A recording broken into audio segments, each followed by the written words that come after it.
Well, good evening, Little Masters, and welcome to episode 95 of the Prancing Pony Podcast, where tonight, well, we go back to Bag End, where it all began. And where the preparations are underway for a very special birthday party. Indeed. Folks, we'll head over to the common room, or the pavilion in this case, and start the party in just a moment. But first, I'm Sean Marchese, the real-life Lord of the Mark, and I'm here with the man of the West, the daddy 2-foot to my old Noakes. I'm not sure I like that one. I don't think I should let you write another one. Alan Sisto. Oh, well, at least I didn't make you Proudfoot or something. This is true, or Sandyman. Yeah. Well, I am proud to live next door to Hamfast, so there is that. But, folks, today we are finally starting the story of the Lord of the Rings for the first time on the Prancing Pony Podcast. Yay! There was much rejoicing. I would say it calls for a draft of cooks in an open-air kitchen, or at the very least, some of Gandalf's fireworks. That sounds great, and hopefully everyone we invited will show up. Unlike Bilbo, we haven't sent out any written invites, let alone any in gold ink. But folks, tonight we're going to a long-expected party. Yes, we are. But to be fair, the party will just be getting underway as we wrap up this episode. That's right. We are giving this chapter, and frankly the whole Lord of the Rings, the full Prancing Pony Podcast treatment, as this is the first of 3 episodes on the first chapter. Yes, and we do have a lot on our plate, but before we begin, Alan? Well, today we're bringing you another installment of The North Wing. And just like the North Wing at the Prancing Pony Inn, which had a room or two made special for hobbits, we've got some room especially for some of our listeners to give us a chance to get to know them. Rooms at the North Wing are admittedly hard to come by, so only our patrons at the Elrond's Honorarium and Círdan's contribution tiers are eligible. If you'd like to be one of the next patrons to join us, be sure to check out patreon.com/prancingponypod. Please do. There is a short waiting list for the North Wing right now, but we'll get through all those names before we know it, and we are happy to do this segment more frequently if necessary. Absolutely. Well then, why don't we welcome our guest to the North Wing tonight, Sharat Buddhavarapu. Hi, everybody. Welcome. Hey, Sharat. Welcome back. Thank you very much. And we are truly happy to have you back with us, and looking forward to chatting with you a bit here. Why don't we start by having you tell us a little bit about yourself? Where are you from? What do you do? Does your family think you're a total nerd? That sort of thing. I don't know about my whole family. My parents don't seem to mind my habits too much, but my sister definitely thinks I'm a nerd. But yeah, I'm calling in from Maryland today, and that's where I grew up. I was actually born in India and moved here when I was 4 years old. So that's why you can't really tell that I was born in India. Yeah. I've worked in a bookstore ever since I graduated from college a few years ago, and now this fall I'm actually getting to do something I'm super excited about, which is go to grad school in the UK. Oh, wow. Oh, wow. That's awesome. That is amazing. What are you going to be studying, if you don't mind? The program is called Book History and Material Culture. So when you think of it, when I'm talking about it to Tolkien people, I can just say it's like philology, except for the book as a material object. Right. Oh, that is fascinating. So it's all about the actual, the physical object of a book, the history of books. Right. What does the paper type tell us? What does the ink and the handwriting and that kind of stuff tell us about the culture? Yep. Oh, that is so wonderful. Cool. Oh, man, we're going to have you back on. Yeah, that sounds awesome. That is an excellent opportunity. Very Congratulations on that, and that sounds really exciting. Thank you so much. Yeah. Well, and now the question we ask, well, just about everybody who's ever been on the Prancing Pony, including each other in episode 1, when and how did you first discover Tolkien's works? And what was your experience like, and what keeps you coming back? So as to how I first came to it, it's so far back in my memory that I can't really remember. I think I picked up The Hobbit before the movies came out and the books before the movies came out, but it may be that when I was 9 or 10 years old, the movies came out, and that's what inspired me to pick up the books. But 9 or 10 years old for the Lord of the Rings films, not for the Hobbit films, I presume. That's correct. That would be an impressive amount of maturation in the last few years. I was about to feel very old. Seriously. But yeah, so that's what I did. I definitely read The Hobbit before The Lord of the Rings. So that was my entree. And now I guess it's ever since I got to college and I read on fairy stories. I just found it in the library one day. And I've just been fascinated in Tolkien's philological work and how it impacts his creative sensibilities, because it's obvious that it does, and very, very once much you're so. aware of it, you see it on every page. Yeah, jumping off the page, you really do. Exactly. Yep. That's awesome. Very, very cool. Well, then I'll definitely want to recommend Sean's favorite book of late, The Ring of Words. If you haven't read that yet, you'll want to. That is a super cool book. I haven't gotten around to it. There's a really similar one to that, not about Tolkien's involvement in the OED, but Simon Winchester wrote a book called The Professor and the Madman, and it's I about, have that one. Yeah. It's a really terrific I haven't book. read it, but I have it. It's about the second editor of the OED and how he corresponded with this man who contributed almost citations for almost 10,000 words or something like that. Oh, wow. And he wanted to meet him one day and found out that he was the a bedfellow at an insane asylum. So. Oh, my goodness. It's such an awesome sounding story. I have a copy of that one on my shelf because my wife actually recommended it, knowing my interest in in word history and OED and stuff. Yeah, and she recommended that to me, and I actually got it a few months ago. Terrific book. Very cool. All right. Well, Sean, you're up next. I'll do my next question here. So, back to the Legendarium. What's your favorite book in the Middle Earth Legendarium, and why? And then if I can also ask your favorite non-Legendarium Tolkien work, if you have one, although you might have already answered that one. I don't know. That's true. I haven't answered that yet. Oh, good. Okay. But my favorite in Legendarium work is definitely the published Silmarillion.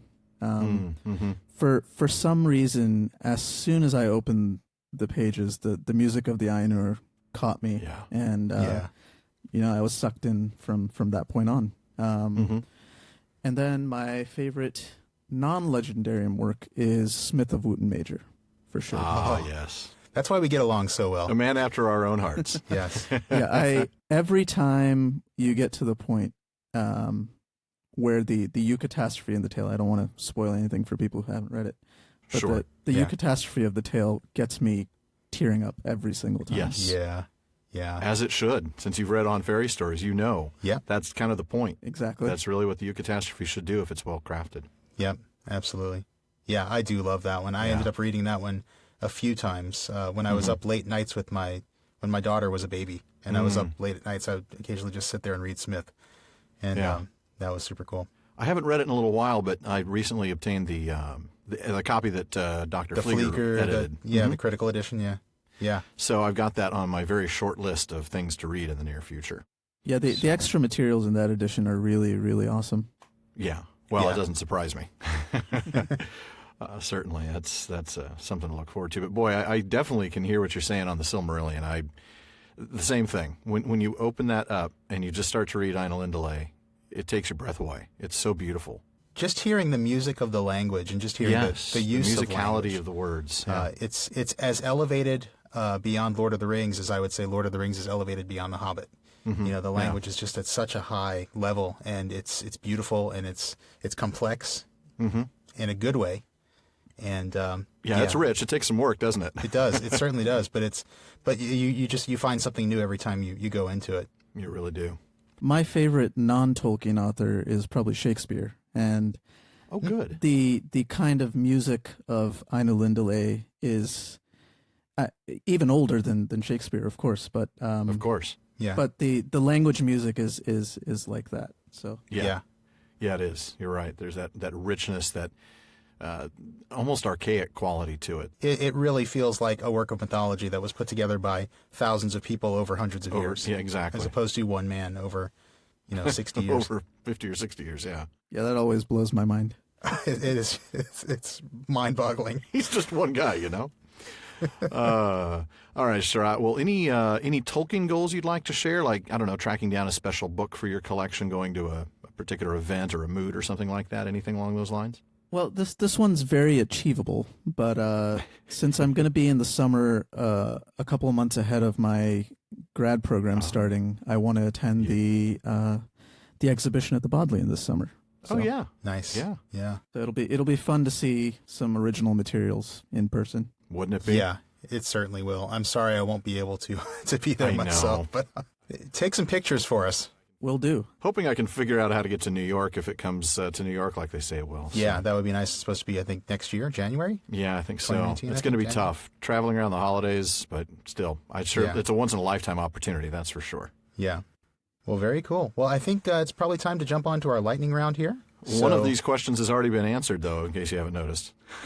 Sean, that's your last question. That is true. I might have to find another one for my last one. Yeah. All right, so who's your favorite character in the Legendarium? Frodo.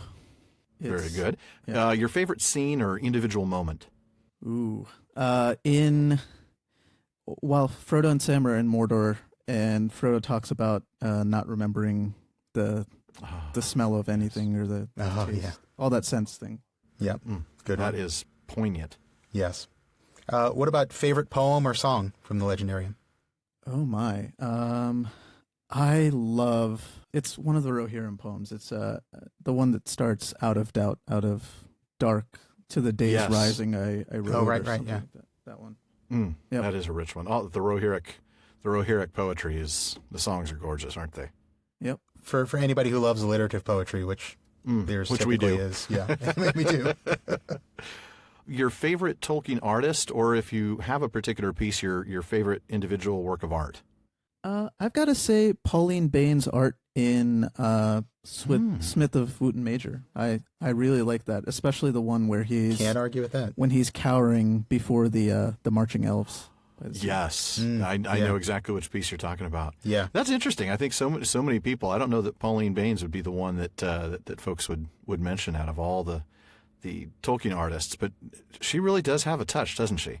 For illustration, just for illustrations to accompany the story, really can't be beat. I mean, she was one of Tolkien's favorites. Mm-hmm. Yeah, and her work for Smith. As soon as you started talking about Smith, Sherrod, I started thinking about her illustrations and how much a part of that story they are. They go right along hand in hand with it, don't they? Yeah. Well, let's see. I think I've got the last one here, and you've already answered the question of your favorite author other than Tolkien. So I would now say favorite book, but since you said it's Shakespeare, I guess I would add favorite book, play, poem, favorite literary work other than Tolkien. Sure. Oh boy. So right now, it's probably The Name of the Wind by Patrick Rothfuss. Okay. Oh, okay. It's a fantasy that was written in the last decade, and I think it's one of the few that matches up in depth with Tolkien. That's high praise indeed. Yeah. Well, those are some great answers, Sherrod. Really appreciate your time. We've enjoyed having you here in the North Wing, and I hope our listeners have as well. But I think it's time for all of us to head on back to the common room and join the rest of the listeners. Well, thank you again, and we hope to have you back for our next Questions After Nightfall. I hope to be back.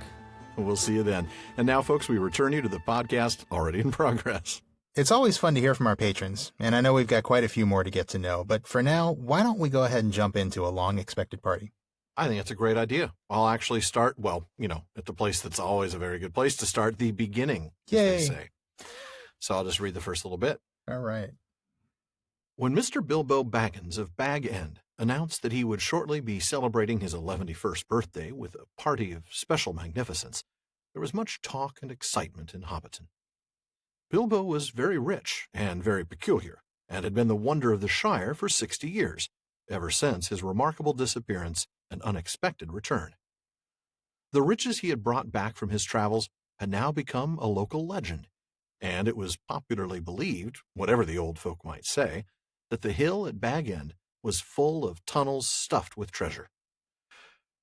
And if that was not enough for fame, there was also his prolonged vigor to marvel at.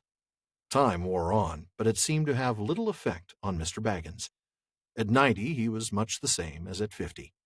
At 99, they began to call him well-preserved, but unchanged would have been nearer the mark.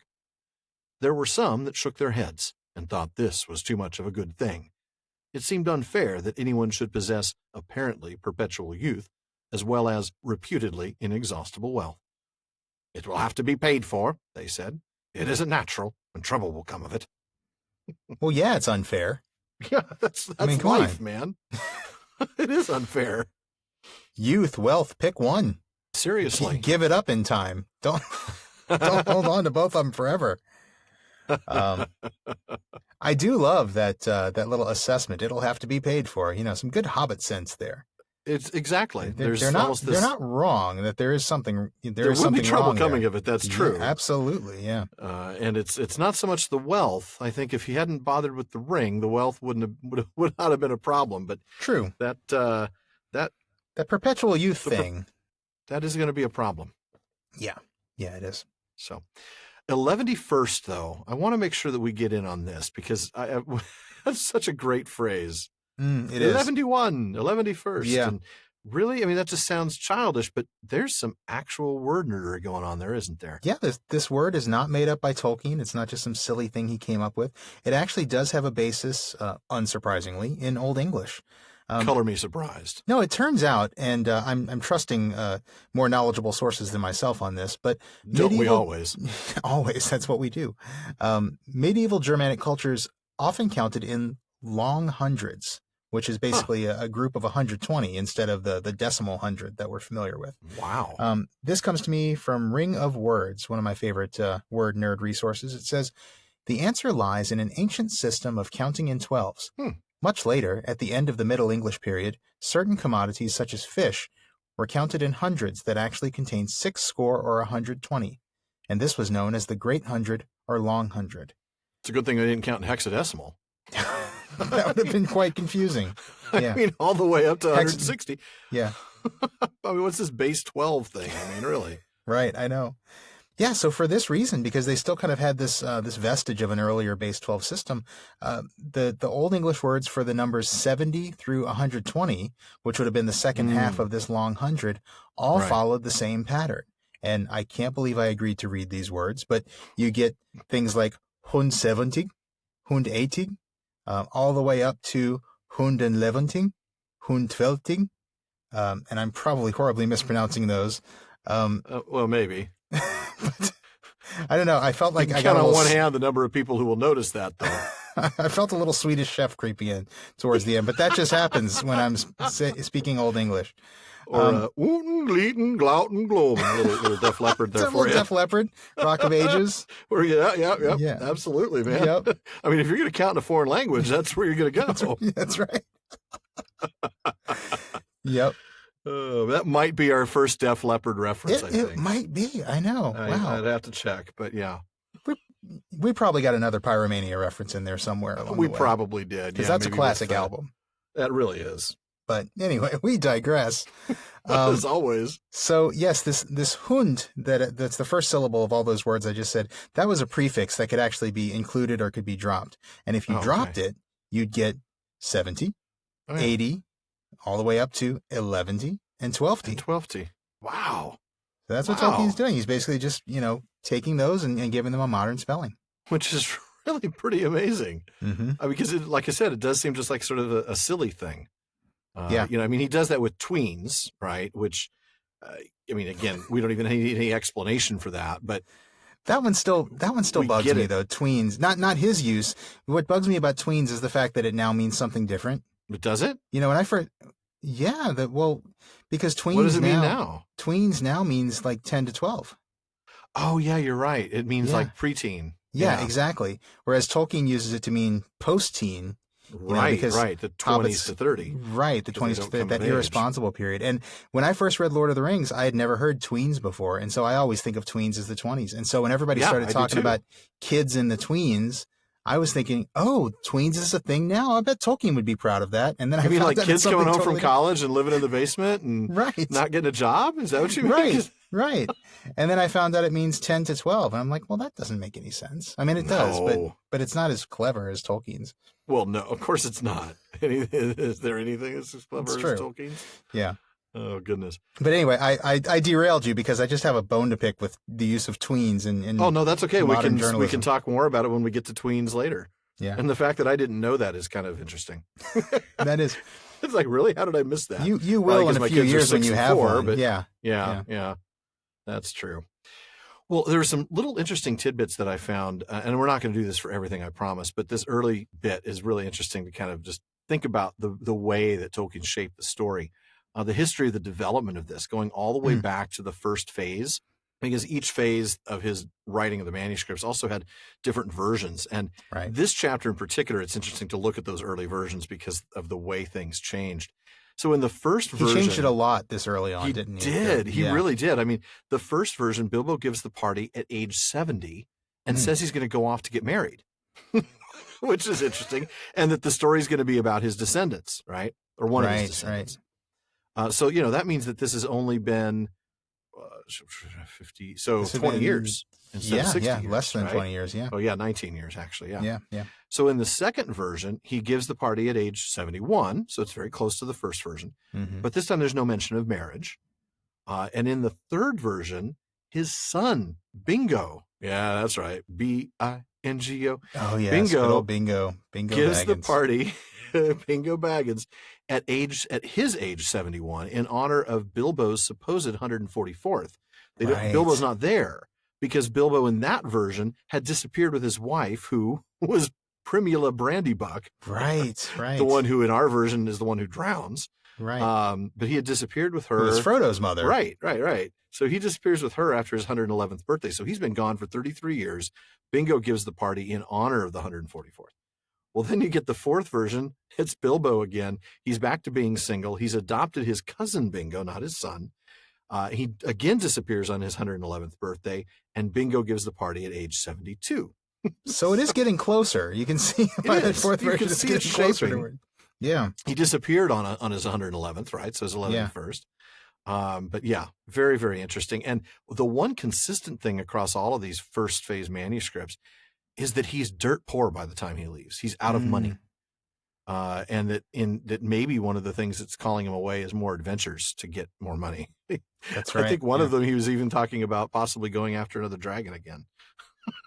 Because I'm out of money, time to go find another dragon. Right, exactly. But I dare say you're not going to find another bard, so maybe that's not such a smart idea. Yeah. I'm sure he thought of that and was like, yeah, I'm not going to go there. But it was interesting to see that Tolkien really didn't know what he wanted to do with the tale. Yeah. Well, and that shouldn't be a surprise because remember some of the early letters that he wrote to Stanley Unwin when he said, I can't think of anything else to say about I've hobbits. Spent all the story on the hobbits. It's all done. I don't know what to write about hobbits at this point. Or, Bilbo, it says he lived happily ever after to the end of his days. Well, okay, how am I supposed to write a sequel to that? How do I open that can? Right. Right. So, and it's no wonder that he kind of had to play around with it a bit before he found something that worked. Yeah, and it took him a little while, but and thankfully none of those versions were the versions he landed on. But no, and it's a good thing because it gave me an opportunity to say Hunden Leventing. So Hunden Leventing, yeah.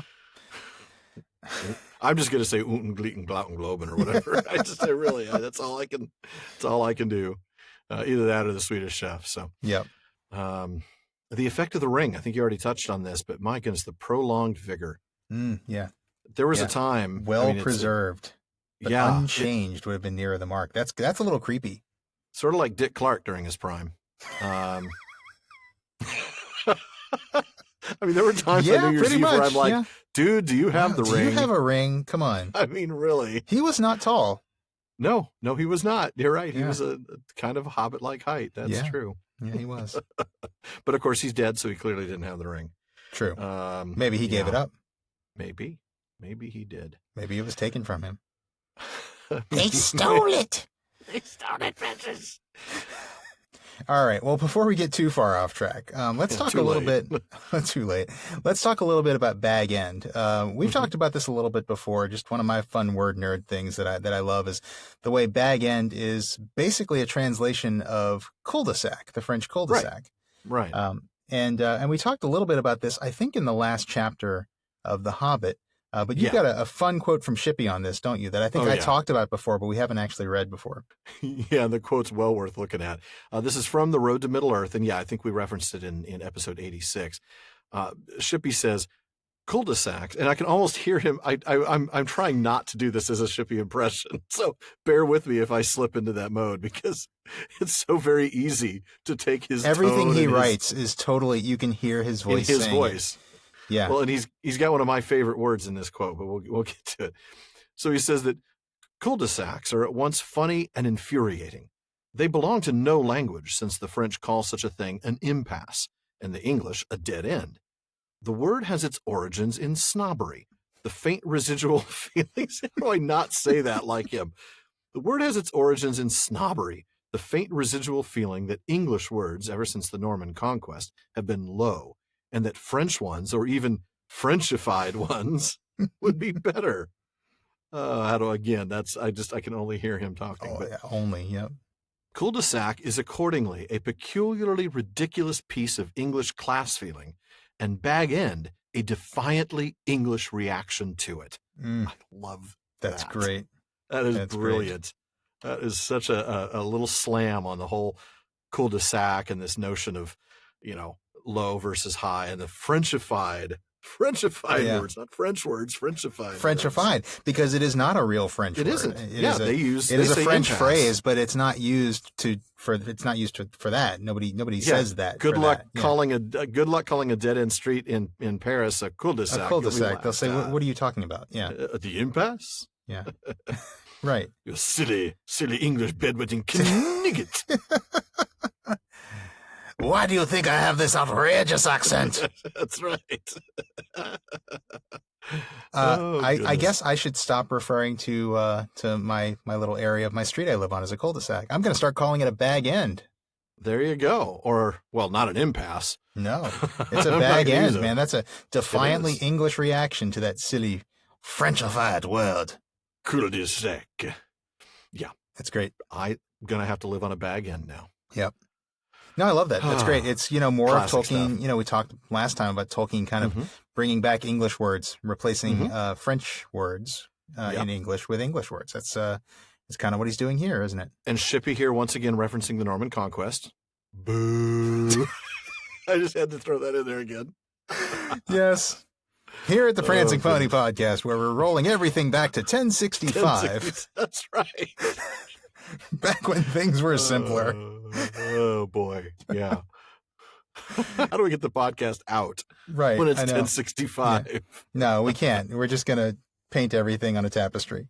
There you go. A very long tapestry. Very long tapestry. Very long. This tapestry is giving you the full Prancing Pony Podcast treatment on that Battle of Hastings thing. That's right. Well, let's go ahead and get on to the adoption of Frodo. I'm going to have you read the next passage, if you would. All right. So, yes, I'll go ahead and read this part, but I want to just tee it up by saying there's a paragraph before this that talks about how Bilbo didn't really have any close friends until some of his younger cousins began to grow up. And that's where I'll pick up. And it helps that he was probably giving them money. Right. I mean, really, let's be clear. He's the rich cousin. Yeah. All right. The eldest of these, and Bilbo's favorite, was young Frodo Baggins. When Bilbo was 99, he adopted Frodo as his heir and brought him to live at Bag End. And the hopes of the Sackville-Bagginses were finally dashed. Bilbo and Frodo happened to have the same birthday, September 22nd. "You had better come and live here, Frodo, my lad," said Bilbo one day, "and then we can celebrate our birthday parties comfortably together." At that time, Frodo was still in his tweens, as the hobbits called the irresponsible 20s, between childhood and coming of age at 33. There you go. And there's the tweens thing again. There's the tweens thing again, yes. Clearly a reflection of our teens, because they're irresponsible. Yeah. And exactly. That's your teens. They're really the ones in their 20s. Some of them might be as well. That's true. Well, 30 is the new 20s, so we're not far off from hobbits these days. No, we're not. So Bilbo adopted him when he was 99. That is to say, Bilbo adopted Frodo when Bilbo was 99. Right. So if we look back and we realize he went on his adventures, well, was he 50 and then turned 51? Or 51 and turned 52, right? That's what I thought. In Lake Town. So Frodo wasn't born until Bilbo's 78th birthday. Now, that means Frodo was 12 when his parents died, which we'll hear about very shortly, and would have been 21 at the time he went to live with Bilbo, 33 at the party, and 51 by the time he would leave the Shire, as opposed to the next day in Jacksonville. But, we understand that. Yeah. I'm sorry. We're going to spend the next 6 films just covering the period of time between Frodo at the end of the party and Frodo leaving the Shire, so you can see that he gets old. That would be cinematic. That would be. Not really. It would be. Not in a good way. No. Not in a good way at all. No. The hopes of the Sackville-Bagginses were dashed. All I can think of is that line that we get at the end of The Hobbit when he comes back and he was presumed dead. And not everybody that said so, when they found out that he wasn't dead, not everybody that said so was sorry to find the presumption wrong. That's right. Yep. Yeah. That certainly applies to the Sackville-Bagginses, doesn't it? Good old Sackville-Bagginses. We should reference letter 214. This explains another of Otho's aspirations. I always thought it was just about the money. But letter 214, Tolkien explains something that I had never caught before. And this is why I love the letters so much. He says, in other great families, the headship might pass through a daughter of the deceased to his eldest grandson. See, normally they would go through the male heir. So he's talking about like the Thane. Okay. That title would only go to the eldest male. Okay. Here, in other great families, the headship might pass through a daughter of the deceased to his eldest grandson, irrespective of the daughter's age. This latter custom was usual in families of more recent origin without ancient records or ancestral mansions. In such cases, the heir, if he accepted the courtesy title, took the name of his mother's family, though he often retained that of his father's family, also placed second. This was the case with Otho Sackville-Baggins, for the nominal headship of the Sackvilles had come to him through his mother Camelia. It was his rather absurd ambition, I love the way Tolkien puts this, it was his rather absurd ambition to achieve the rare distinction of being head of two families. He would probably then have called himself Baggins Sackville-Baggins. A situation which will explain his exasperation with the adventures and disappearances of Bilbo, quite apart from any loss of property involved in the adoption of Frodo. So and all of that is Tolkien's own words. I love it. That's great. So that's why Otho was so unhappy about all this. He was trying mad. He was trying to be the head of two families. Be the head of two families and get this preposterous surname. Baggins Sackville. Baggins Sackville Turner Overdrive. That's great. Baggins Sackville Starship. You will always be Baggins Sackville Airplane to me, man. I don't care what you say. There you go. Thank you. Oh, goodness. Well, then, so where do we get next? Let's see. We get on to the this mention of 111, right? Yeah, there we go. Yeah. So 111 is a respectable age and a rather curious number. And then we get that the old Took himself had only reached 130. Hammond and Scull mention a letter that Tolkien wrote to Milton Waldman, it's not in the letters volume, but it's actually from a footnote in the part of letter 131 that's not published in Carpenter's edited letters, but is published in the Lord of the Rings Reader's Companion. Tolkien explained in that the normal span of hobbits is represented as being roughly in the proportion of 100 to our 80. Yeah. So that makes sense, right? Because 111 is a very rare age for a human. Very rare. But it's less rare for a hobbit.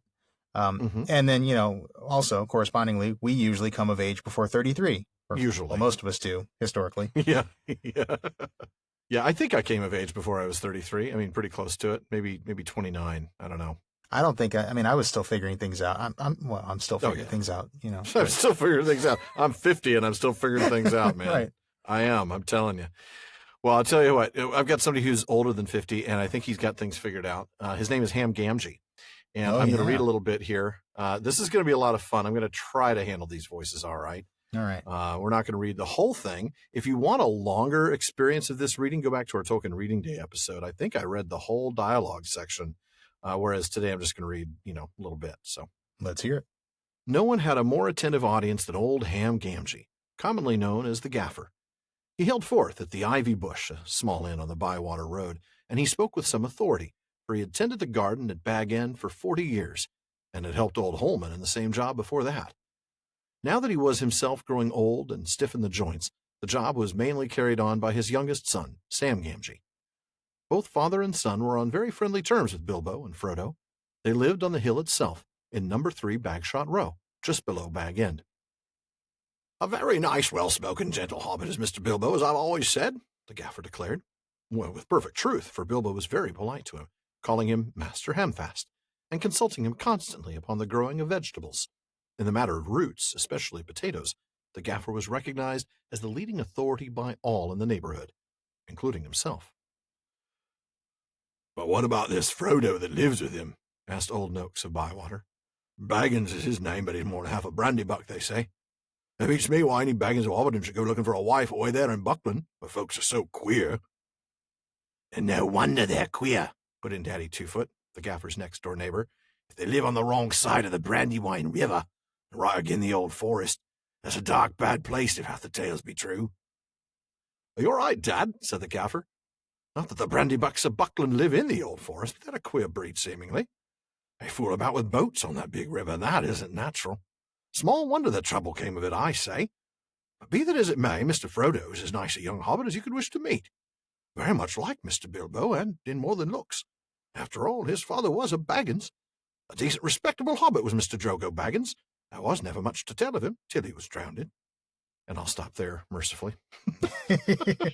Mercifully for you, that was a lot of voices you had to do there. That's just the three, right? Yeah. I mean, Noakes, Daddy, and the Gaffer. I think that's why I cut it there, because then you get other voices, then you get a Sandyman, then you get a stranger. Yeah. Yeah. And you did all of that back in, was it episode 75? Tolkien Reading Day. I think that was 75, yeah. Yeah. And that was a lot of fun. That was a lot of fun, yeah. I love doing that stuff. A lot of stuff here, but I think we want to start with your piece on the name Hamfast, don't we? Yeah, I've got some word nerdery on that. So Hamfast comes from the Old English Hamfast, stay at home. It's a fitting name for a hobbit, and especially one of the Gaffer's inclinations. And Tolkien's inclinations, yeah, I might add. No kidding, man. And in Appendix F to Lord of the Rings, I want to talk about this a little bit, because it'll be years before I get a chance to talk about it again. His name in the true Westron, that is the language from which so Tolkien... like your languages, yeah. Yeah, the language from which Tolkien translated the Red Book. His name in true Westron is given as Ranugad, with the same meaning, stay at home. Ranugad, okay. And Hamfast's real Westron last name is Galbasi or Galpsy, which Tolkien explains as meaning something like Game Town or Game Witch, which he translated in sort of a reduced form as Gamgee. And this is all in Appendix F, but again, it'll be years before we get to it, so I wanted to bring it up now. So yeah, his real name is Ranugad Galbasi. Wow, there's a trivia question for you. Mm-hmm. Yeah.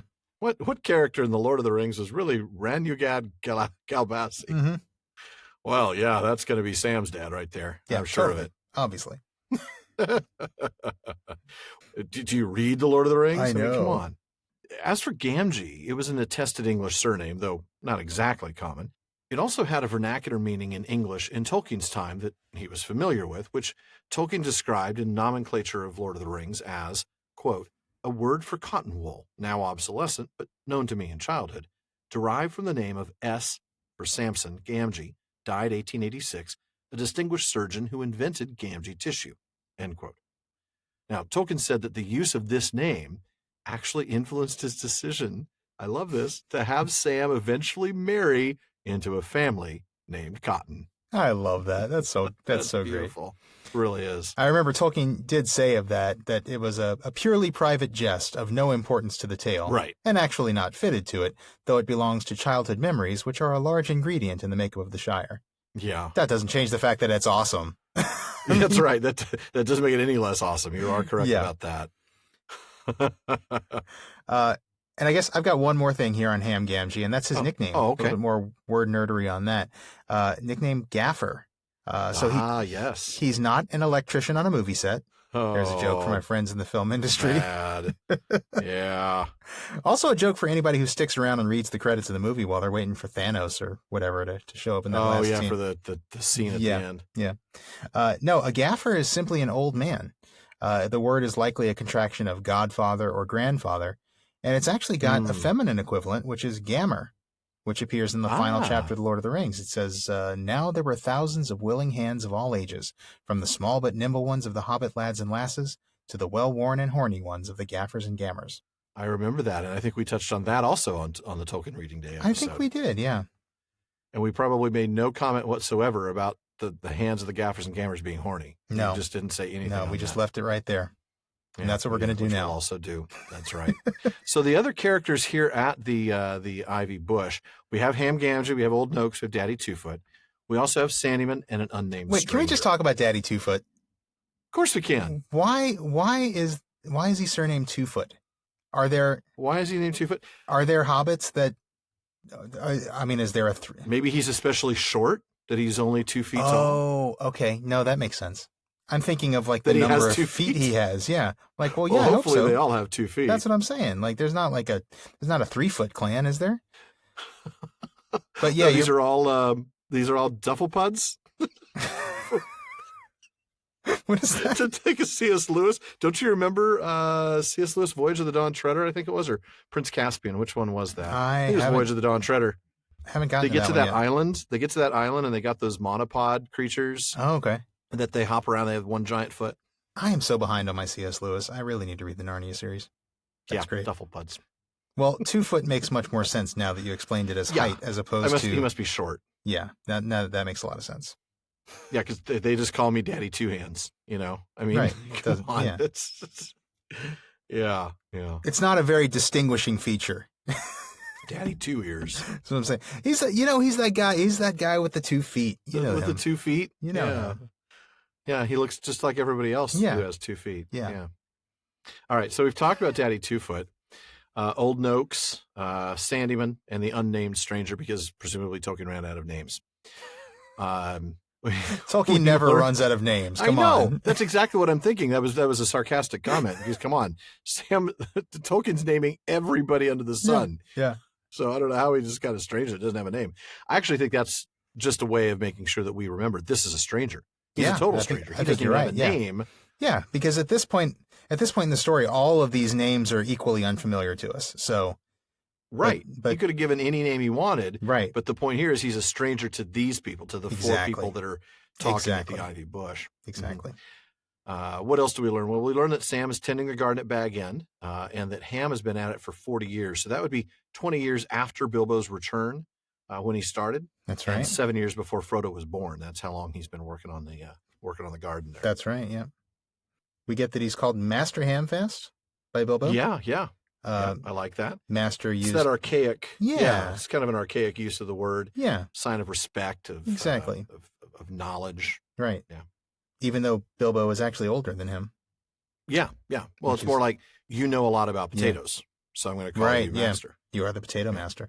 And potato is another. It doesn't sound as good when you say it like master. You are the potato master. You are the potato master now. I am the potato master. When last we met, I was but the student. Now I am the potato master. Only a potato student of evil, dog. Oh man. Yeah, and they fought with the sour cream and chives. And they fought with the light taters, right? That's what they did. The light taters. Oh, that's bad. Oh, that's really bad. And who won that fight? Darth Tater. Darth Tater. That's right. Anyway, speaking of potatoes and taters, potatoes is another one of those anachronistic New World words. You know, there's not as many of these here in Lord of the Rings as there are in The Hobbit. But it is interesting to note that although we get potatoes here, Sam Gamgee, when we meet him, he actually never refers to this particular root vegetable as anything but taters. That's right. And that is despite the now famous Potatoes film line, which I've even seen quoted on a sign at Trader Joe's. Of course. Well, it is a rather iconic. It's line. iconic, and Sean Astin delivers it brilliantly. It's a fantastic line. But he never referred to them as potatoes. Nope. Only taters. Yep. And that makes sense. Again, I mean, I think that's Tolkien trying to sort of pull it a little bit away from that, modern New World. Absolutely. Setting. Yeah. Taters does derive from potato, but it has a bit more of an English sound to it. It sounds a little bit more anglicized. Yeah, it really does. Yeah. I would have to tell Mr. Noakes, however, that he has his genealogy wrong, which is saying something for a hobbit. He talks about Frodo being more than half a brandybuck, but the fact is he is precisely half a brandybuck. Drogo Baggins and Primula Brandybuck were his parents, after all. So he is half a Baggins and half a brandybuck. But that's a good point. I think he's just I wondered if maybe if Drogo was part brandybuck himself, so that. But I don't know. I don't know enough about. Yeah, I'd have to look at the family trees. I don't think so. I think I looked at the family trees in the back to see if maybe that was the case, but I didn't spot that at all. So it's really just an idiomatic, way of marking him off as an outsider, basically. It's different as an outsider, right? He's acting like he's a brandybuck, so he's more than half a brandybuck. Yeah. And that makes sense because this passage is full of that famous Hobbit disapproval of outsiders. You get folks are so queer, they're a queer breed. They even call Brandy Hall a warren. At one point in this. A regular warren. Yeah, we'll see a lot more of this with Farmer Maggot, and I think we read and commented on this back on Tolkien Reading Day. So again, check out episode 75. We go into a lot more detail on this whole section. Yeah, on the nature of hobbits, especially. Mm-hmm. Yeah. And we'll even see that again early next season. I know this is a year from now, but I want to point it out now anyway. In Book 2, Chapter 1, Frodo in Rivendell recovering is speaking fondly of Strider, and he tells Gandalf, "I didn't know that any of the big people were like that. I thought, well, that they were just big and rather stupid, kind and stupid like Butterbur, or stupid and wicked like Bill Ferny. But then we don't know much about men in the Shire, except perhaps the Brelanders." Well, at least Frodo seems to recognize his own ignorance. I'm not sure the hobbits of the Ivy Bush do. No, I think that's true. I think the hobbits of the Ivy Bush absolutely do not. And this is something I alluded to last time. I had some things to say about these fellows. Tolkien actually had some things to say about this kind of typical hobbit ignorance. In letter 246, he's actually talking about Samwise, but he makes some comments that reveal another kind of less favorable side to the way he sees hobbits. Mm-hmm. He said, "Sam is meant to be lovable and laughable. Some readers he irritates and even infuriates. Wow. I can well understand it. All hobbits at times affect me in the same way, though I remain very fond of them. But Sam can be very trying. He is a more representative hobbit than any others that we have to see much of, and he has consequently a stronger ingredient of that quality which even some hobbits found at times hard to bear, a vulgarity, by which I do not mean a mere down-to-earthiness, a mental myopia which is proud of itself, a smugness in varying degrees, and cocksureness, and a readiness to measure and sum up all things from a limited experience, largely enshrined in sententious traditional wisdom. We only meet exceptional hobbits in close companionship, those who had a grace or gift, a vision of beauty, and a reverence for things nobler than themselves, at war with their rustic self-satisfaction." Rustic self-satisfaction. Boy, that's on the nose. It really is. I mean, that is fully on display with these guys at the Ivy Bush, and it's not a good thing. You've used the word parochial a couple of times, and they're parochial. Mm-hmm. They're a little bit ignorant. They're xenophobic towards even other hobbits. And, yeah, they are. You're right. And that's important to keep in mind, especially in these early chapters, that Bilbo, Frodo, Merry, even Pippin and Sam are, in Tolkien's words, exceptional hobbits. Yeah. The common hobbit, while they still possess many of those good, earthy qualities that we associated with hobbits, we talked about in the prologue, and right. Also associate those with Tolkien himself, they have that, but they can also be parochial and judgmental and gossipy. And I guess, you kind of see that simplicity, being simple is a double-edged sword. You can talk about, a simple life is a good thing, but you can also talk about somebody being simple-minded. Simple-minded. Mm-hmm. Yeah, you're right. And just being myopic. Yeah. Mm-hmm. Yeah. Like the quote mentioned earlier that they have that myopia. Yeah. And so sure of themselves, despite that myopia, there's, boy, that's so telling. And I think the smugness in varying degrees. Yeah. We see that certainly here in the Ivy Bush. Yeah, definitely. And so, I don't say that to, to beat up on hobbits or anything, but I do say it because I think it's interesting. We love hobbits. When we talk about Tolkien in these antitheses that we talked about with Dr. Flieger a few episodes ago, you see that even with hobbits, there's good and bad to hobbits. And I think we mostly focus on the good, and rightly so. Mm-hmm. But there is, and we'll see almost exclusively the good throughout because the book. of the exceptional hobbits that we're going to spend most of our time with. That's right. But and maybe you could argue that the reason that we see these hobbits is so that we can see just how truly exceptional Bilbo and Frodo and the rest are. Indeed, but Sam can be, as Tolkien said, very trying. Sam does have his moments, and they're not always good ones. Yeah, but, that's true. Most of them are. Yeah. Most of them are. Now, before we move on, I want to bring up something that Hammond and Scull pointed out. They brought in some wonderful detail that I really wish we'd look back at season 2 when we first read about Bilbo's mother. Remember when we talked about the three remarkable daughters of the old Took? I think I even said, well, who are the other two daughters? That's right. As if we shouldn't be able to look it up. I mean, all we needed to do I know. was look through the genealogies. Why didn't we? I know. That was silly of us. We were just winging it at that point, and we were off our notes. Yeah. And I was just trying to be funny. But if we looked through the genealogies, we would have found out what Hammond and Scull say, which is that Primula Brandybuck's mother was Mirabella Took, 11th out of 12 children in her immediate family. The other two of the three remarkable daughters of the old Took were Belladonna, who married Bilbo Baggins, and Donna Mira, who married Hugo Boffin. their names share the elements Bella, Donna, and Mira. You've got Mirabella, Belladonna, and Donna Mira. Oh, that's cool. Yeah. So Bilbo is the son of Belladonna. Frodo is the grandson of Mirabella. And Merry is the great-grandson. Merry Brandybuck is the great-grandson of Mirabella. And even old Fatty gets in. Fredegar Bolger is the great-grandson of Donna Mira. There you go. So that's how these guys are all cousins. Yeah. Yeah. And that's how we end up with these three remarkable daughters of the old, too. Right. They've, had pretty amazing family trees after that. 12 kids in that family, though. Yeah, I know. My goodness. Nine boys, 3 girls. Yeah. I mean, I thought Feanor and Nerdanel kept busy, but Yeah, wow. well, hobbits have, it's just, they like the simple pleasures in life. What can I say? Yes, there's very little to do in the Shire in the evenings. There you go. Very little to do. Well, oh goodness. Yeah. That, Yeah. Well, we'll just leave that there. Should we? Why don't we? Right? Yeah, we probably We should. should. Yeah.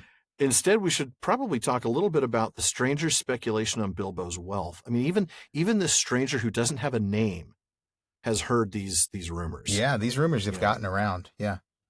Yeah. Tiny bit of money tucked away up there, I hear tell. Yeah. Full of tunnels with chests of gold and silver and jewels. I love that spelling of jewels. Love that. Yeah. That is awesome. Hamfast has, of course, clarification to that. But then he also has this great line, a great little passage I'm going to have you read that talks a little bit more, kind of addresses a little bit about that parochialism and about sort of the class structure a little bit, I think, too. Yeah, all right. But my lad Sam will know more about that. He's in and out of Bag End. Crazy about stories of the old days he is, and he listens to all Mr. Bilbo's tales. Mr. Bilbo has learned him his letters, meaning no harm, mark you, and I hope no harm will come of it. Elves and dragons, I says to him. Cabbages and potatoes are better for me and you. Don't go getting mixed up in the business of your betters, or you'll land in trouble too big for you, I says to him. And I might say it to others, he added, with a look at the stranger and the miller. He's not judgmental or anything. No, not at all. I might say it to others. Say it to others. And he's like glaring at him. Yeah. Yeah, there's a lot there about Hamfast's philosophy regarding, he's really telling his son, know your place, know your place in this class structure. Which, I mean, I think to us with American backgrounds, that really seems alien to us. Yeah, that's true. I mean, like, would I ever tell my son, don't worry about learning how to write? Right. I mean, you're better just learning how to do my manual labor job. No, I mean, our philosophy has always been one of, lifting yourself upward up. Mobility. Yeah. Upward mobility, go, get an education. That'll give you a better life than your parents had, that kind of thing. Yeah. But that's not the period this is written in. Right. And it's important to kind of remind ourselves of what the Shire is like. And this is a really strong reminder of that. Yeah. But I would say, I mean, there's more there to his thoughts about Sam learning his letters than just, the possibility of having a better life. I mean, he actually thinks that harm could potentially come from him knowing his letters. Right. That's the point. Yeah. It's not just know your place because, you shouldn't have ambitions. Yeah. It's know your place because getting outside of that is dangerous. It's dangerous. Yeah, absolutely. Exactly. And I love it's funny the assumption that just knowing your letters could come to harm, could bring you to some harm. Well, yeah, because that brings knowledge, and knowledge is dangerous. Right. Exactly. Or knowledge is power. Dun, dun, dun, dun, dun, dun, dun, dun. All I could think of was the Schoolhouse Rock theme. Oh yeah, that actually. one. Now we don't have this paragraph, reference to actually read, but there is a great line here that I want to make sure we touch on when he's talking about generosity. Right. So Sandyman's talking about how everybody there at Bag End is really odd. They're queer. They're strangers, that they're bizarre people. And he tells them that if that's being queer, we could do with more of that around here. Oh, and that's I love great. this line. Yeah. There's some not far away that wouldn't offer a pint of beer to a friend if they lived in a hole with golden walls, but they do things proper at Bag End. That's awesome. That is so great. That quote about generosity is really important. Yeah. And I think we'll see something about that here, oftentimes throughout the story. Yeah. Yeah, I think that's great. It's fantastic. And it also shows Gaffer kind of seeing that there's a positive quality to the way things are done at Bag End. Yeah, absolutely. Yeah. I mean, there may be some eccentricity, but come on. Exactly. They're generous. They're good. Exactly. They're good people. Exactly. That's exactly it. Yeah. And some of it's protection because, he's been there for 40 years. He's part of Bag End, really. True. I mean, in a way. So, but yeah, I mean, he knows him. I think that's the whole thing, is he's got the firsthand information and can say, look, strange or not, He Bilbo's may a be generous kind of guy. weird. He does it the right way. Right, exactly. Yeah, exactly. Yeah. And we could do with more of that weirdness. Yeah, and that makes the Gaffer more seem wiser to us than the people that he's around. Yeah. Yeah. He may not be as wise as, let's say, Bilbo, but he's certainly above, old Noakes and Daddy Two-Foot. Yeah, exactly. Before I read the arrival of Gandalf, which is just magical, I wanted to point something out. The Miller Sandyman is arguing about why maybe we shouldn't trust Bilbo, and he says, "Look at the outlandish folk that visit him: dwarves coming at night, and the old wandering conjurer Gandalf and all." Mm-hmm. Well, what do we get right before Gandalf shows up?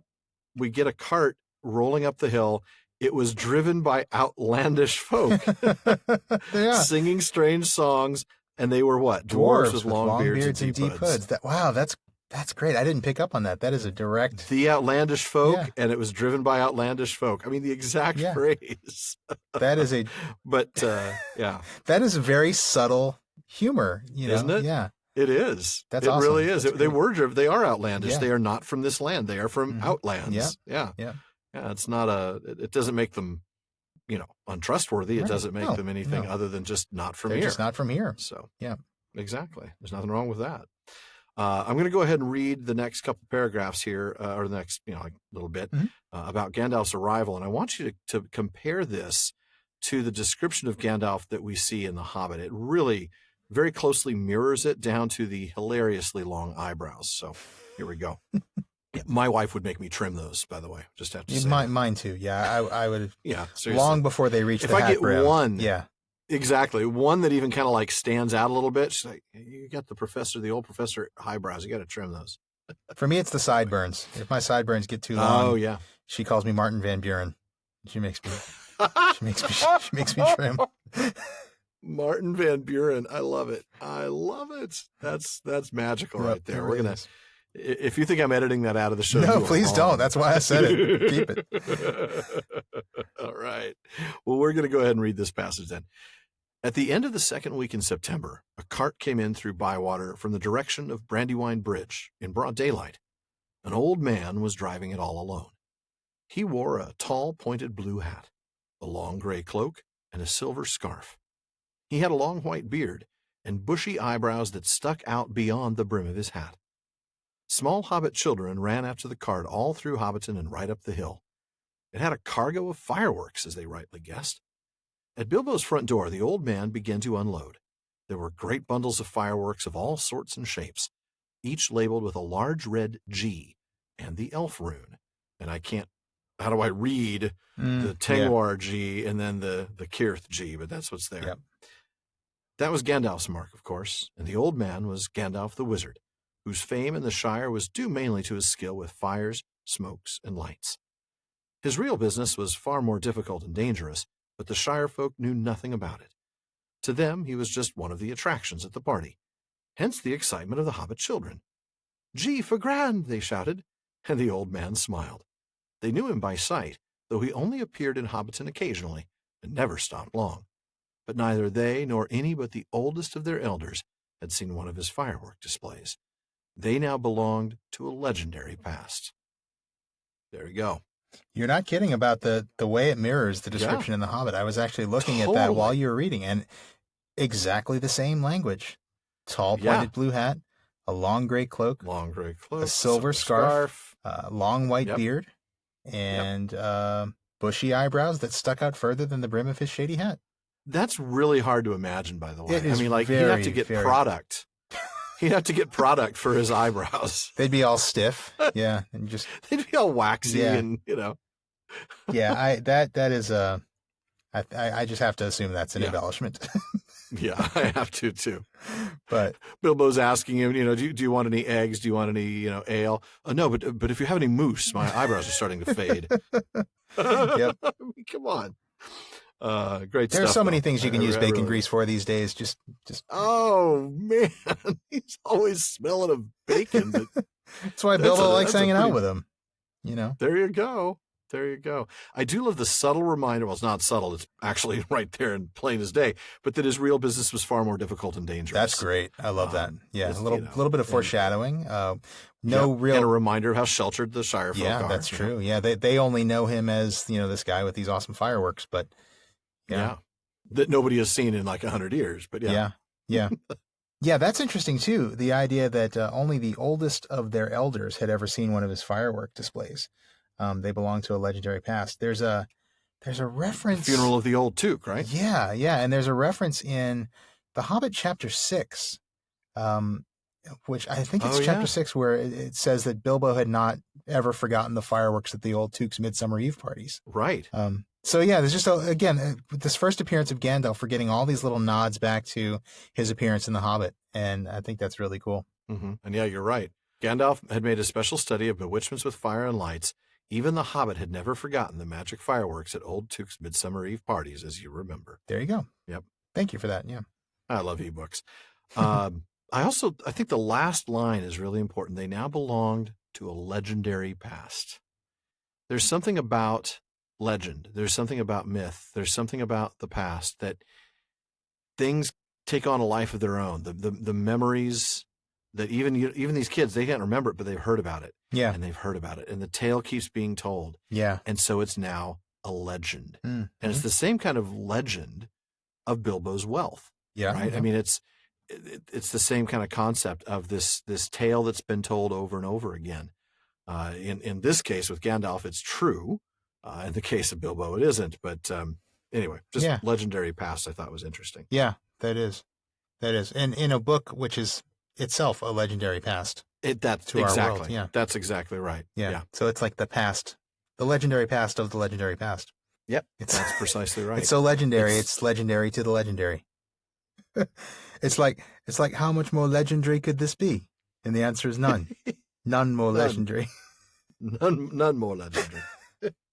Oh man. Spinal Tap. All right. So I want to have you read the next little bit here. These old friends being reunited. It's a short visit, but it's well worth covering. Yeah, I'll do that. Inside Bag End, Bilbo and Gandalf were sitting at the open window of a small room, looking out west onto the garden. The late afternoon was bright and peaceful. The flowers glowed red and golden, snapdragons and sunflowers, and nasturtiums trailing all over the turf walls and peeping in at the round windows. "How bright your garden looks," said Gandalf. "Yes," said Bilbo. "I am very fond of it, and of all the dear old Shire. But I think I need a holiday." "You mean to go on with your plan, then?" "I do. I made up my mind months ago, and I haven't changed it." "Very well. It is no good saying any more. Stick to your plan, your whole plan, mind, and I hope it will turn out for the best, for you and for all of us." "I hope so. Anyway, I mean to enjoy myself on Thursday and have my little joke." "Who will laugh, I wonder?" said Gandalf, shaking his head. "We shall see," said Bilbo. Gandalf already disapproving. Already disapproving. I mean, it's subtle, but he is clearly disapproving of what shaking Bilbo his has head. planned. Yeah. You might as well have said shaking his head and rolling his eyes. Who will laugh? I wonder. Your silly plan, your bad joke. Yeah, indeed. I do want to say a word about these nasturtiums. Yeah, I was about to say that because I heard you read it correctly. Nasturtiums. I tried. With an N. Yeah. So these tell us about that. Yeah, these red gold flowers that are trailing all over the walls. Tolkien calls them nasturtiums with an N, as you said. But the common name for these plants, and this is genus Tropiolum, the common name for these plants is nasturtium with a U-M. Right. This is actually a bit misleading because nasturtium is also the scientific name for watercress, which is not a red gold flower that trails beautifully all over the walls. It's an herb in the mustard or cabbage family that's used in salads and, if I may say so, rather unsatisfying tea sandwiches. Yeah. So it's the thing I throw out in my salads. Are you kidding me? Yeah.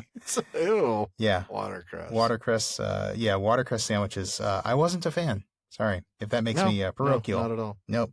So Tolkien chose to use the form nasturtium, which, although it is less common, it is attested. It's actually in the Oxford English Dictionary, going as far back as 1740, I believe. And there are other spellings that end with N that go back even farther than that. Wow. But Tolkien seems to have used this term for a couple of reasons. First of all, just to avoid confusion, to make sure that we knew we weren't talking about watercress. And also because he considered nasturtium for the nasturtian to be bogusly botanical and falsely learned. He said that in letter 148. Bogus, dude. Bogus botany, man. He did get some grief from that from the proofreader, though. I mean, yes, that's right. It was one of the spellings that was fixed for him, along with things like elven to elfin and dwarves to dwarfs. Yeah, that's right. So yeah, nasturtian was changed to nasturtium.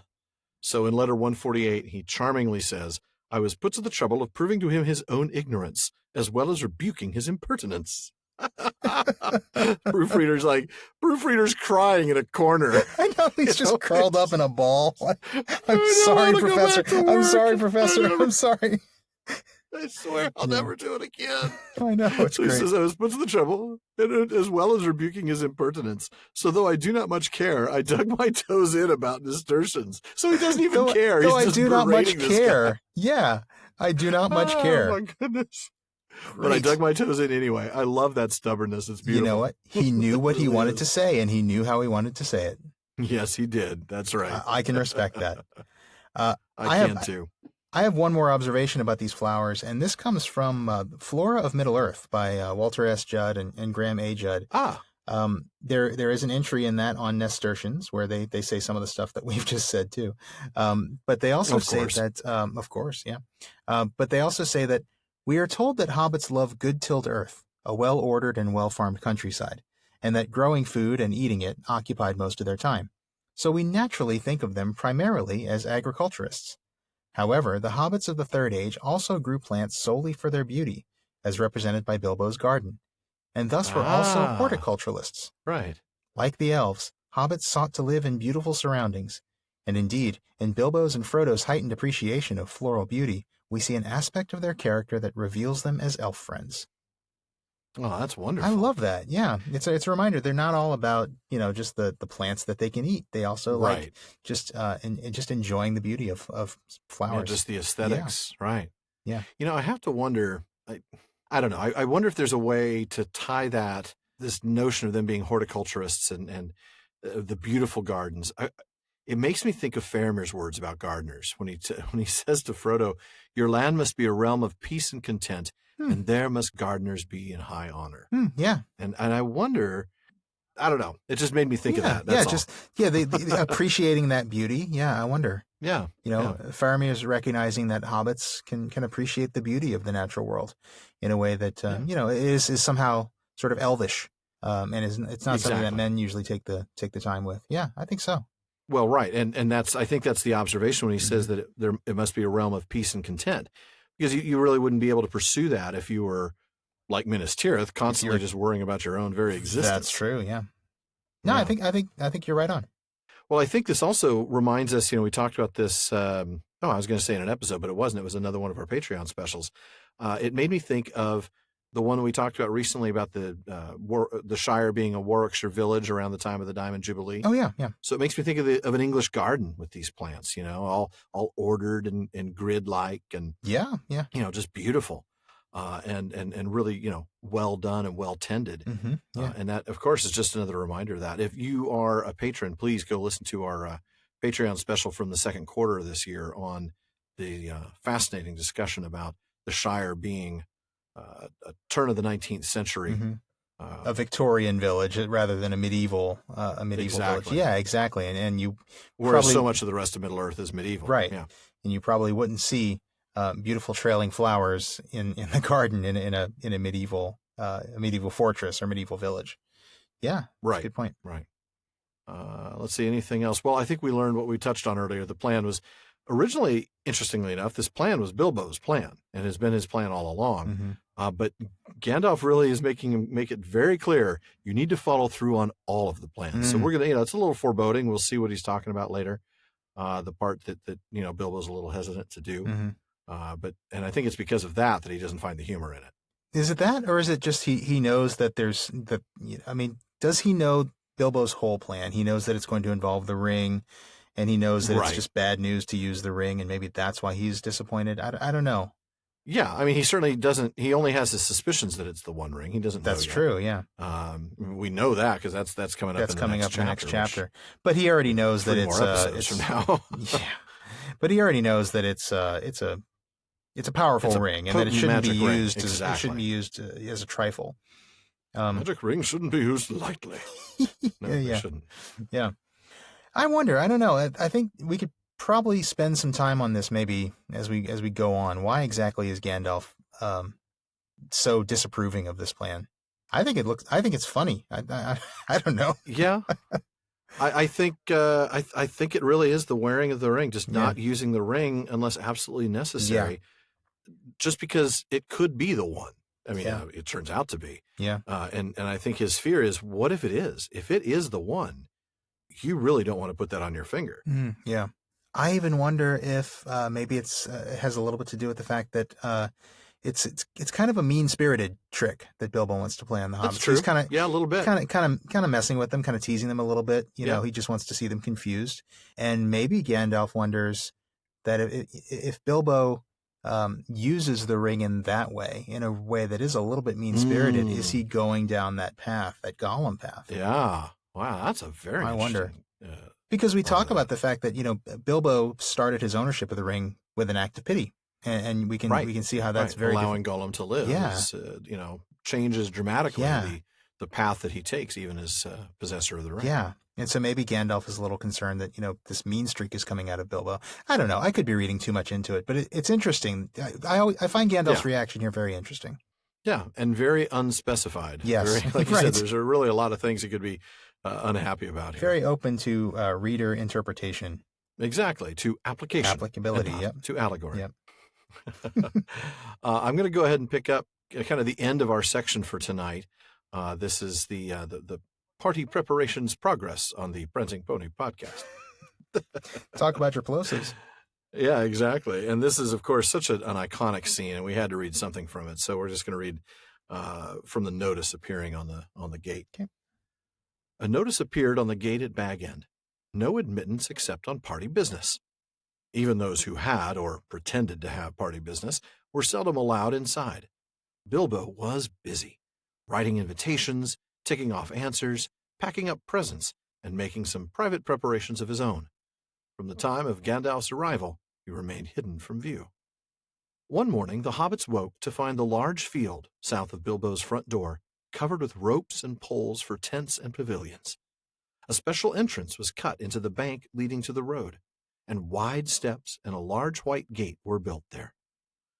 The 3 hobbit families of Bagshot Row, adjoining the field, were intensely interested and generally envied. Old Gaffer Gamgee stopped even pretending to work in his garden. Does that imply that Gaffer? Gaffer spends a lot of time pretending to work? That's kind of, I think it is. So. I think it's exactly what it's implying. The tents began to go up. There was a specially large pavilion, so big that the tree that grew in the field was right inside it and stood proudly near one end at the head of the chief table. Lanterns were hung on all its branches. More promising still, to the hobbit's mind, an enormous open-air kitchen was erected in the north corner of the field.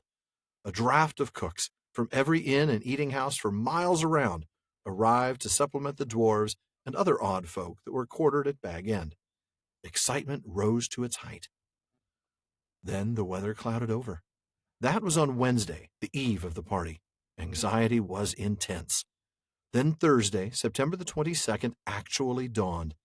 The sun got up, the clouds vanished, flags were unfurled, and the fun began. Oh, yeah. There you go. It's a party. Oh, yeah. It is a party. I do love some of the little things we get in this section, though. I mean, right before we get the part that I read, we get a piece about buying local. I love that. That's great. it was even an issue even then. I know. love that. Hashtag buy local. Oh, man. Yeah. That's right. Hashtag organic. Hashtag. Of course they want them to deal locally. I mean, they don't trust people Yeah. in the next, in the next field. The next village. Yeah. Certainly not dwarves coming from the outside. Right. No kidding. Yeah. They wanted him to go down to the local Whole Foods and, Yeah. We also get more evidence of the turn of the 20th century rural England setting of the Shire. And I think earlier I'd mentioned 19th century. That was wrong. That's Right, what I yeah. get for watching the Victoria miniseries, which is like kind of, earlier in the 19th century. But this is the Diamond Jubilee would have been at the end of her reign. So it would have been At the turn of the 20th at the very century. end of the 19th century, yeah. The very, very end, right into, like late 1890s, right around the turn of the century. Yeah. But you're right. Yeah, we get that, the postman. Yeah, we and get that. We get the postman and post office, Mhm. the written invitations, even Very a proper. a printed calendar. Yeah, for ticking off his days. Mhm. And, he's doing all of this stuff that you would not see in a medieval setting. Right. Yeah. You wouldn't have the post office delivering the message. Yeah, that's true. That's very 20th century rural England. Yeah, it's just one of those ways in which the Shire is a little anachronistic compared to the rest of Middle-earth. Yeah, absolutely. I love the party field. Oh, man, I love the party field. Yeah. I love that they even carved a special entrance in the bank, so that you could go from the road directly into the field. Oh, yeah. That's pretty cool. You know what? Also in that paragraph, just here's a fun trivia question. The 3 Hobbit families of Bagshot Row. Yeah. We mentioned all of them now, but yeah. There's your trivia question. The 3 Hobbit families of There you Bagshot go. Row, the Baggins, the Two-Foots, Yep. and the Gamgees. Yep. It's the Two-Foots that people are going to miss. Yeah, you're right. The party field. What a location. So cool. I mean, I'm picturing this huge tree with lanterns on all of the branches. Beautiful. And yet the pavilion's so big that the tree is still inside it. Mm-hmm. Oh. And then, of course, the smells of the open-air kitchen. Yeah. And all the best cooks from all around. Yep. They're cooking up racks of ribs. They're cooking up steaks. They're cooking up, oh, man. Bacon. Rashers of bacon. Breads. Yeah. Oh, cakes. it's fantastic. This is great. All the breads. Yeah. Yeah, you bet. Yeah. And then it's September the 22nd. It's his birthday. It's Frodo's birthday. And now the fun begins. Yeah. And that's the end of our discussion for this particular episode. That wraps it up for our first look at the long expected party. But be sure to come back next week when we, oh man, do I really have to say this? Get this party started. No, you don't really have to say that. You should never say it again. No. Listeners, I assure you that we will never again quote Pink, maybe Pink Floyd next time. There you go. Yeah. But with that assurance in mind, we want to take a minute to remind you about the fellowship of the podcast. That's our family. Our assurance that we'll never quote Pink, that's worth something. I mean, like that's got monetary value, people. I'm just saying. Yes, indeed. So we want to remind you about the fellowship of the podcast. That's our family of supporters over at Patreon. We're a few $100s away from our next goal of setting up a Discord server, which is going to give you all a chance to listen in live during a recording if you really want Why to. anybody would want to do that? I can't I don't imagine. know. You have no idea how ugly the sausage making is sometimes. But there will be plenty of opportunity to laugh at our slip-ups, our bad jokes, our mispronunciations, and all that good stuff. Not to mention get a sneak peek in an upcoming episode. That would be pretty cool, I have to admit, if I were, if I weren't for the you were fact not that I the already hear one- all of the Yeah, upcoming right, episodes. Yeah. And I hear them many times as I edit them. Yeah. That will be a special treat for our patrons. So please be sure to visit patreon.com/prancingponypod. And when you join at the Gift of Gondor or higher, you will get access to exclusive content like a full-length bonus episode every quarter. And man, those have been a lot of fun. Those have, yeah. Along with short postscripts. Yeah, they really have been. I mean, we had frame narrative. We had the anachronistic, medieval versus turn of the century. We've had Lay of Lathian. at least, the Lay of Lathian, the release from bondage. What does the Lay of Lathian mean? What bondage are we talking about? Yeah. And we've got a really interesting one coming up that I don't want to spoil anything no. about, but good stuff. So there is another way you can help us too, though. You can check out the official library pages at our website, theprancingponypodcast.com. Recently redesigned, I must say. We've put together a set of links for our listeners to all the Tolkien books that we've ever mentioned on the show. You can also give us a hand by posting a review on iTunes. That increases our visibility, which means more new listeners, more great questions for Barliman, more discussion on social media, and just more growth for our Tolkien community that we're putting together here. It may not seem like a lot, folks, but posting a review on iTunes does a ton for us, and we would appreciate it. It really does help. And we'd also appreciate you sharing us on social media, Facebook, Twitter, Reddit, I don't know. Maybe not LinkedIn. We don't want to be responsible for you not getting that job because you're a nerd. But oh, they listen to that. They listen to that podcast. Oh, that show. Yeah. We're not going to hire them. But please, if you find Tolkien fans, you hang out somewhere on social media, tell them about the show. With that, it is time to see what old Bartleman has in the bag for us tonight. Sean? All right, we've got some fun ones today, Alan. Let's start with a look back at old Bilbo and his adventure.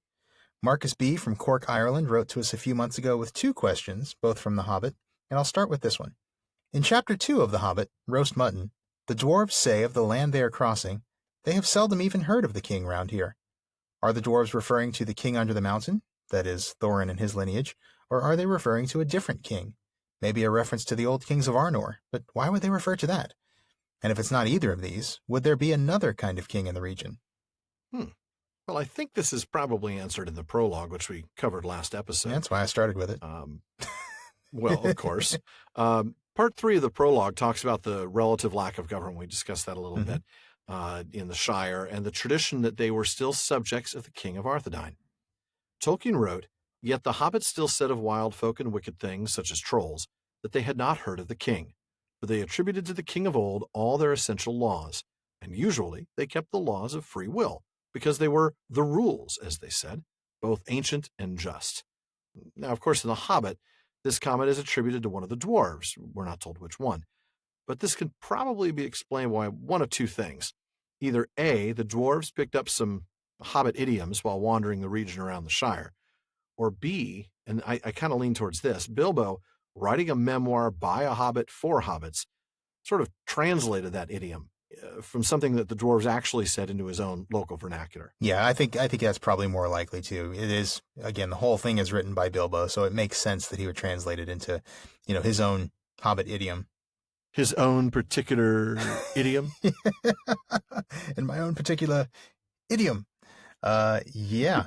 I think you're right. And so I think to Marcus's point, it is a reference to the old kings of Arnor, or technically Arthedain. Yep. But it's less of a literal reference to the king and more just simply an idiom, a way of saying that these people are lawless.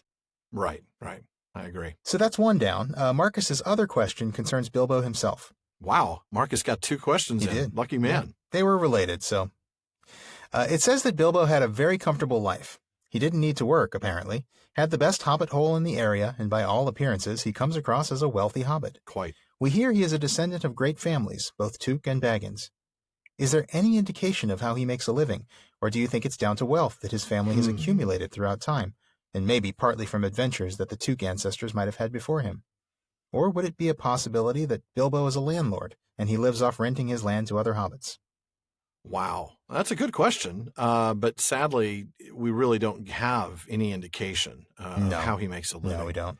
We do know he was a very well-to-do hobbit. I mean, the text tells us that. So we're clearly talking about living on inherited wealth, at least to some extent. His father was from a very wealthy and respectable family, and he married into an even more wealthy, if less reputable family, in the Tooks. Now, the Tooks, as we're told in the prologue, had been Thanes of the Shire for centuries. Now, that's the highest office in the Shire, and in fact, that's why Tolkien describes the Tooks as preeminent. In 1938, Tolkien writes in letter number 25, a list of the wealthier families in the Shire. Now, every single one of them is represented at Bilbo's party. You got the Baggins and Boffins and Brandybucks and Hornblowers. List goes on. This means that Bilbo was very wealthy even before his adventure. He was related to several wealthy families. So it shouldn't be a surprise at all that he was living off of an inheritance and didn't have to work. Of course, that was before he came back from his adventure with 2 chests full of treasure. Yeah. Bilbo, 2 chests Baggins. Yeah, I think you're right. I mean, I think we even talked about this last time. The description of the Tooks in the prologue makes it clear that they are the closest thing the Shire has to royalty. Oh, yeah. And that's Bilbo's mother. By American standards, that list of family names at his birthday party would be sort of like the equivalent of Rockefellers, Roosevelts, Vanderbilts, Carnegies, and Forbeses. And that Forbes. Sorry, I was just doing the proud perfect. Proud That's perfect. That's great. See, the ambiguous plural. That's Bilbo's social circle. He might seem very ordinary compared to the world outside the Shire, but within the Shire, he is very exceptional. Yeah, as we've discussed. Yeah, absolutely. The question about whether he rents his land to other hobbits, that's interesting. Wouldn't be surprised, but we simply don't know. The text never says that he owns the land that, like all down Bagshot Row where the Gamgees live, for example. And I kind of suspect he doesn't. I suspect the social order is probably a bit less medieval and more Victorian, less feudal landlord-tenant, and more just landed families with wealth and power. Yeah, I think so. I'm kind of imagining more like Hobbiton Abbey. Yeah. Than. Yeah. Well, maybe, but actually, if that's the parallel, though, we might expect Bilbo to have owned the land that his farmers and gardeners worked. I mean, it's been a while since I've watched the show, but the Earl of Grantham, I don't know, was this Richard? I can't remember for sure, but I don't know. I think I've just landlord. demonstrated that I've never seen that show. So there you go. You've never seen it? No. Really? Your wife didn't make you watch that? No. Mine made me watch it. I actually can't say it was terrible, but it was interesting at times. I'd like to go back and watch it someday. It's just I mean, I like a time, good period. Man? I don't have time. I know. 2 kids and a podcast and a day job. Seriously, and yeah, exactly. But yeah, the Earl of Grantham, whatever his name was, happened to be the landlord for a large number of tenant farmers. Okay. So, if that's the model, if we're talking about Bilbo owning, or the Baggins family owning the hill, then maybe he's letting out all these other properties. That could be the case. But the truth is, we just don't know anything from the text or anything in History of Middle Earth or the letters. So we really just don't know. Yeah. Sean, do we have time for another question? Yeah, I think we do. This one is. I think so. I think this is another one actually about medieval social order. So. Great. And it's about one way the Shire may be a bit more medieval. Christopher D. from Berlin wrote in, I'm reading the book Daily Life in Medieval Times by Francis and Joseph Geese, which I can highly recommend, he says. And I noticed that 2 of the most unpopular professions in medieval England were the sheriffs and the millers. This is understandable, as the sheriffs were, beside other things, authorized to collect fines and were often corrupt. As for the millers, the local peasants were obliged to have their grain milled at the local mill of their lord. For a defined toll, they had to pay the miller. I noticed that in the Scouring of the Shire chapter at the end of The Return of the King, the 2 professions that most readily collaborate with the new regime of Sharkey or Saruman and appear least likable are the sheriffs and the miller. Have we mentioned that we're not going to bother with spoiler warnings? Because that would be one. That's a spoiler for a few years from now if we're doing that. But yeah, we're not doing that. Yeah. The new regime, no doubt. Okay, well, what have you got on that one, Sean? Well, Christopher, first of all, thanks for the recommendation on that book. I actually have not read it, but I will be doing so pretty soon. I'm gonna pick it up. Yeah, it sounds fascinating. I love the idea of just learning about the daily life of medieval times. I'm sure Tolkien, as a medievalist, knew quite a bit about medieval daily life, and was probably intentionally playing on it by having the miller and the sheriffs be the chief collaborators, if you want to call them that, of Saruman. The Vichy hobbits. There you go. Sorry. No allegory, though. Purely no allegory. No allegory at all. Just the Vichy hobbits. Yeah. No, honestly, the first thing I thought of when I read your question, Christopher, was Chaucer's Canterbury Tales. The characters of the miller and the reeve. And the reeve. Yeah. Now, as a medievalist, Tolkien was very familiar with the Canterbury Tales. We tend to think of him as a Beowulf scholar, but he did know his Chaucer. He actually wrote a 70-page paper on the Reeve's Tale.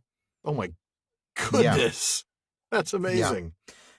So a reeve in the Middle Ages was a local administrator or a manager responsible for like the day-to-day operations of a feudal estate. It's kind of a middle management job. They manage the peasants. Property manager. Yeah, manage the peasants, the whole farming operation for the lord. And he would manage the peasants. He would not burninate the peasants. Correct. So I just want to make that clear. That's a whole different obligation. Not burninating the countryside. That's right. Or the peasants, or the thatched roof cottages. Sorry, I had to do that. It's all right. We need a little Trogdor every once in a while.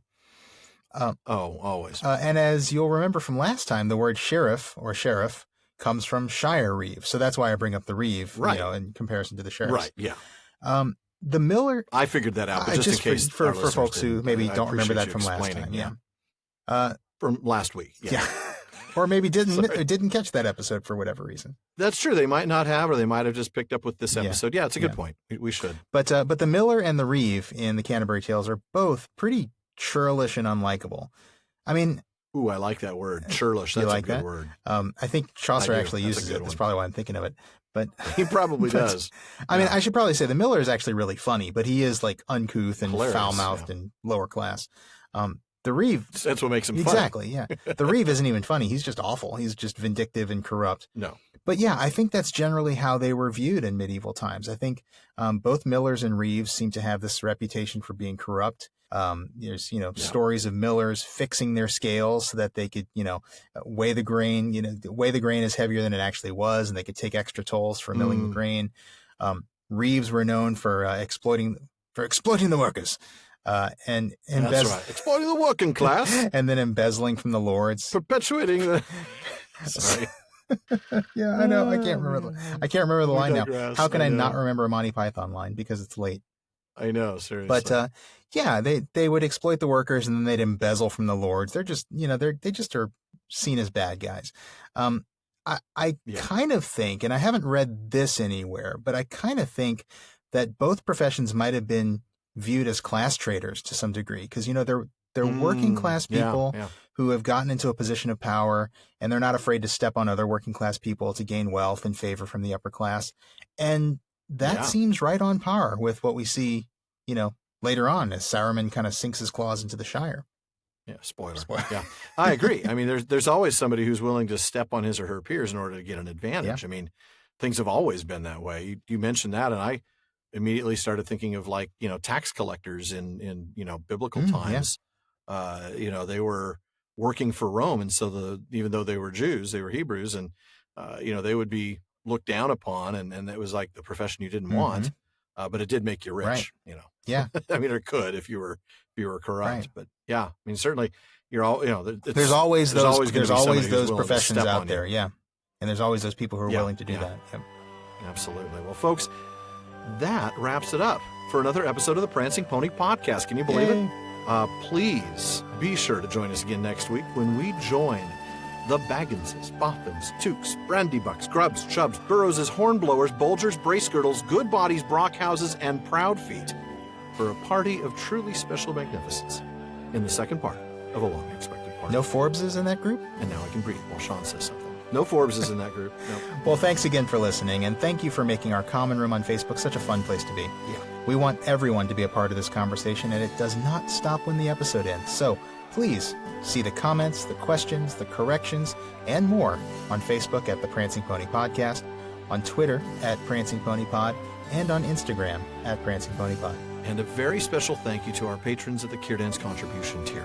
That's DeMay in Alaska, James in Virginia, Tamsin in Minnesota, and Emily in Texas.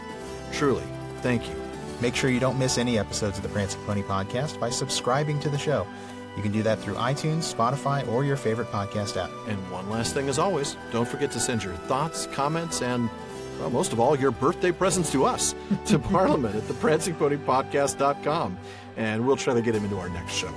Well, however long we've had, it is still far too short a time to spend amongst such excellent and admirable listeners. But until next time. Farewell, friends.